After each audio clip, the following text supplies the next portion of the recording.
Like, they're suing me for something I didn't do. Like, on God. It's just the most bull thing. And I literally had to pay them a lot of money. I wish that I could have knocked him out at the start. But as we saw, he came to my ears and whispered, "Please be easy on me. He thought I'm Mike Tyson and I will follow his script 40 seconds after I broke the clown's jaw. We are boxers, not content creators." Now this is where the internet rumors really start getting loud. People are saying the World Boxing Council could even look into Jake Paul over claims that the Paul vs. Anthony Joshua fight was supposed to be scripted. To be clear, this is still rumor territory, but it's spreading fast, and once that kind of talk starts, it's hard to slow it down. Many people can't speak, yeah, but it's obviously scripted, isn't it? I'm like, no. One, that's illegal. I mean, this is a professional contest. Two, we would never sign up to anything that's going to make AJ look bad or devalue him, lose rounds, go loads of rounds. Do you think there's any world in which AJ pulls back, though? No, absolutely. He couldn't do that as a fighter. He would be incapable of going in there and holding. Fans online believe Jake tried to signal moments during the fight, pointing to that tongue-out gesture he's done before, almost like a quiet "we're still on track" sign. The problem this time is simple. Anthony Joshua didn't play along at all.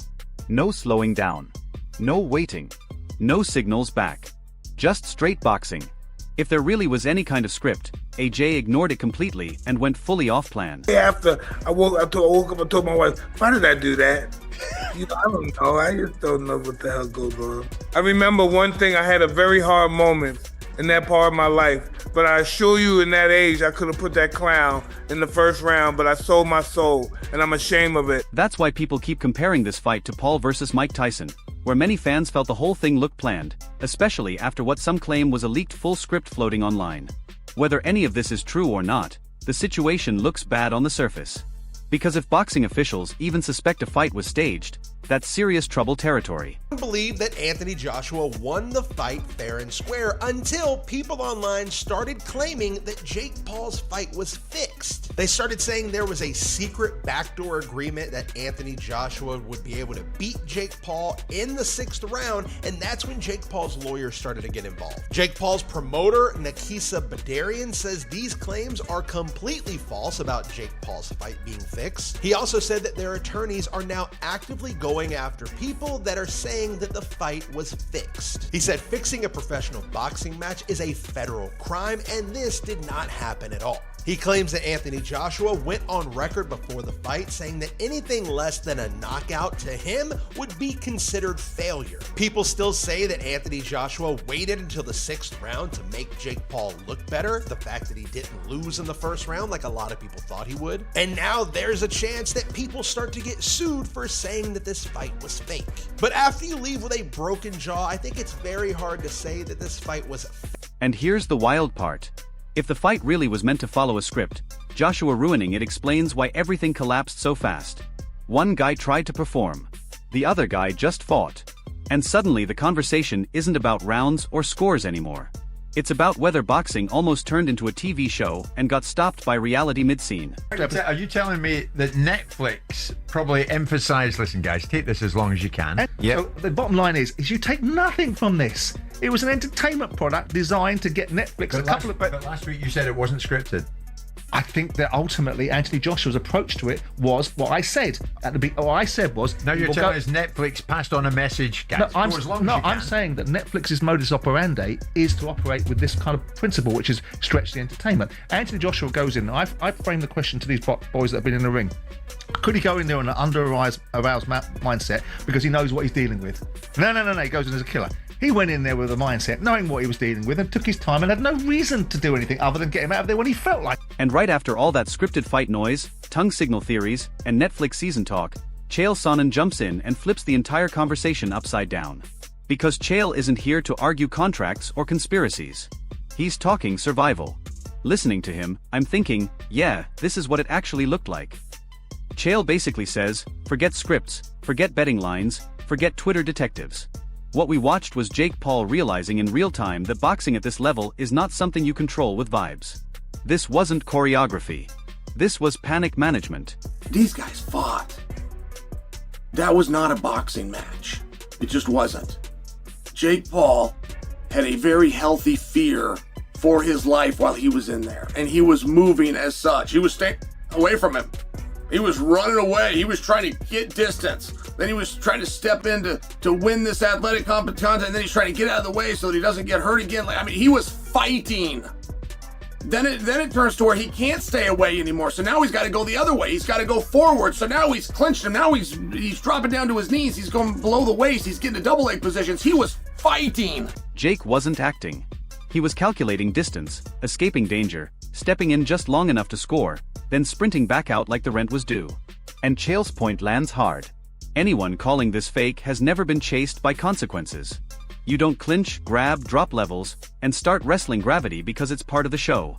You do that because the other guy, Anthony Joshua, can shut your lights off at any second. I love how Chael admits it's uncomfortable watching AJ not rush, not trap him instantly, but also respects that AJ felt the moment, trusted time, and let reality do the work. These guys were Jake was fighting for his survival, and you could so see it. You could see this animal who's been caged and is just trying to make it through, not even kill its prey, just make it through. And it was incredible. It was really incredible. So on the back end, some of the comments that I made or that I had heard were so confusing to me. It was a very good competition. I will tell you, it breaks my heart too that Anthony Joshua can't get him out of there in one round. That's veteran confidence, not confusion. And when Chael says Jake was fighting for his life, it doesn't sound dramatic. It sounds accurate. No heroic music. No slow motion montage. Just a guy trying to survive against a bigger, stronger, more experienced opponent. You can debate skill levels all day, but you can't fake fear. You can't fake exhaustion. And you definitely can't fake that moment where instinct takes over. Chael wraps it perfectly without trying to be poetic. Maybe it wasn't elite boxing, but if you think that wasn't a real fight, then you've never been in one. And he even went out with style. He went down and had the sense to look over to his brother in his corner and go, wow, that guy's got good power, right? Whatever it was he mouthed, but there was every part of it was beautiful. Every part of it was like a dream, like what you would envision. It was incredible. The whole night was incredible. And any boxer that wants to say, well, that wasn't high-level boxing, go ahead. I won't argue with you. But any human that says that wasn't a fight, yeah, it was a fight. And right after Chael Sonnen breaks it down like someone who's seen fear up close, Adam Booth steps in with calm, surgical honesty that makes you lean forward. Listening to Booth, you think, yeah, this is the grown-up take nobody wants to argue with. He's not hyping Jake. He's not babying AJ. He's just calling what happened. A former Disney kid willingly stepping into deep water and learning real lessons in real time. And here's the part that hits. When Booth says Jake made Anthony Joshua miss, that's not clickbait praise. That's technical respect. Making a two-time heavyweight champion miss clean in range isn't luck. It's skill mixed with survival instinct. Ways from the 6 rounds that we saw, presuming you watched? I was impressed with JakePaul. I thought that, following on from what we're saying, right? A few years ago, he was on Disney as a kid, acting up, and has decided to become a professional fighter. That takes balls, but he's obviously striving to be as good as he can be. You can see that in the way that he moves, the way that he is developed in how he's punching and performing. But to make a two-time world heavyweight champion that's still live, AJ's still got something about him, to make him miss in such an accomplished manner. All right, so at times he was jumping out and running around, but there were times when he was well in range and still making AJ unable to land a clean, solid shot. He deserves a lot of respect for that. Sure, Jake was on his bike at times, but Booth explains it perfectly. In a big ring against a bigger man, you either sprint and look silly or stay patient and let fatigue tell the story. AJ chose patience. Jake chose motion.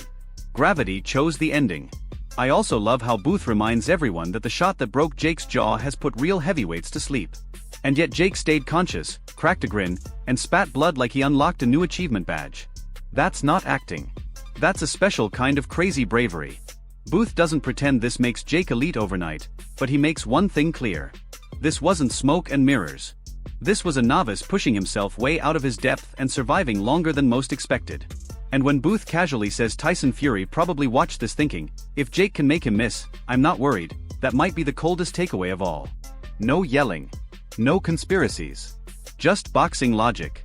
Jake improved. AJ managed him. Experience closed the gap. Levels revealed themselves slowly, painfully, and honestly. The bit I was impressed with is that when that distance closed down and AJ was in range, he still made it difficult for AJ to land a clean shot until eventually he got tired. AJ had worn him out enough and he took the clean one. I mean, AJ's become a once-a-year fighter. I know the rumoured Tyson Fury date is September. Could he walk into the Tyson Fury fight in September, or does he need to fight in between? Can he walk into it? They both walk into it. That fight's always been there for both of them. No, but I mean, like, off the back of knocking Jake Paul out in 6 rounds, can you go into a Tyson Fury It's fight? not just off the back of that, though. It's off the back of his entire pro career.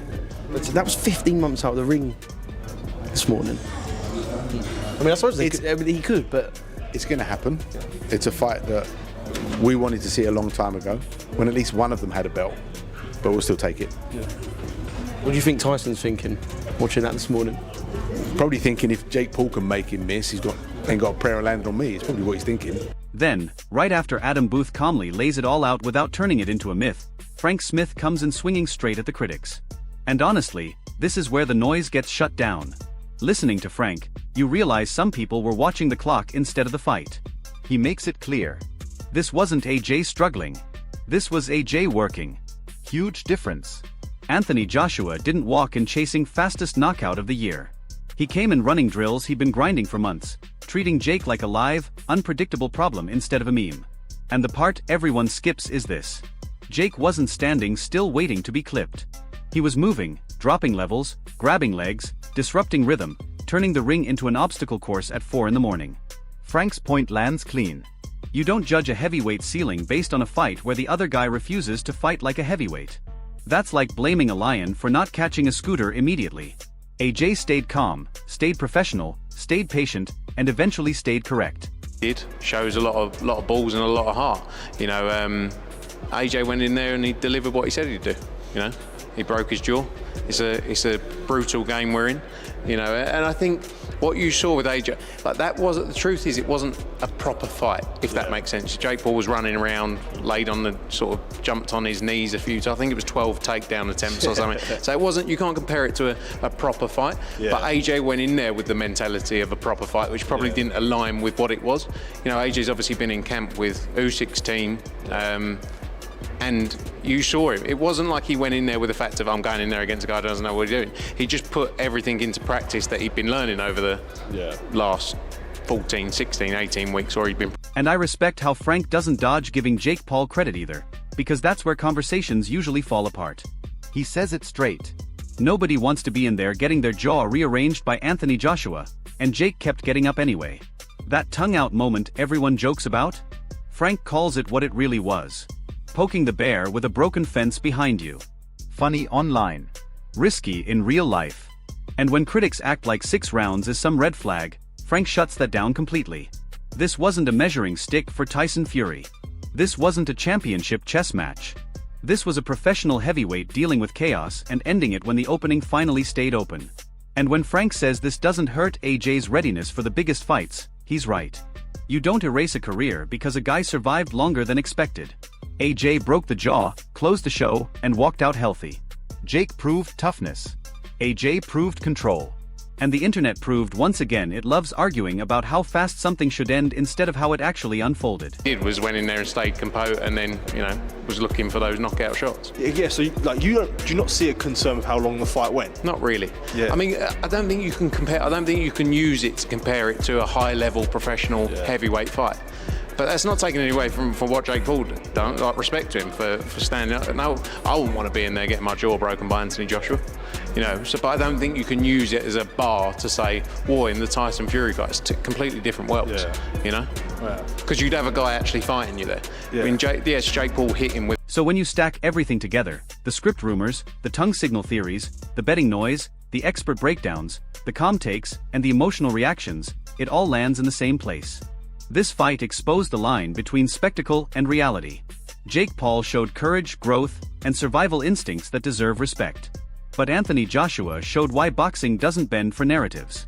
You can plan moments. You can sell drama. You can stretch a storyline. But once a heavyweight decides it's time to end the scene, the script gets ripped up fast. This stopped being about rounds, odds, or viral clips.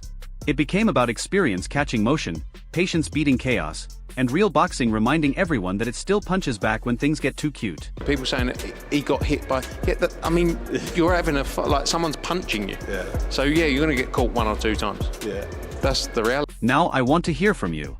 Was this a lesson learned, a warning ignored, or just another chapter in boxing's strange relationship with entertainment? Drop your thoughts in the comments. Debate it. Argue it. Break it down.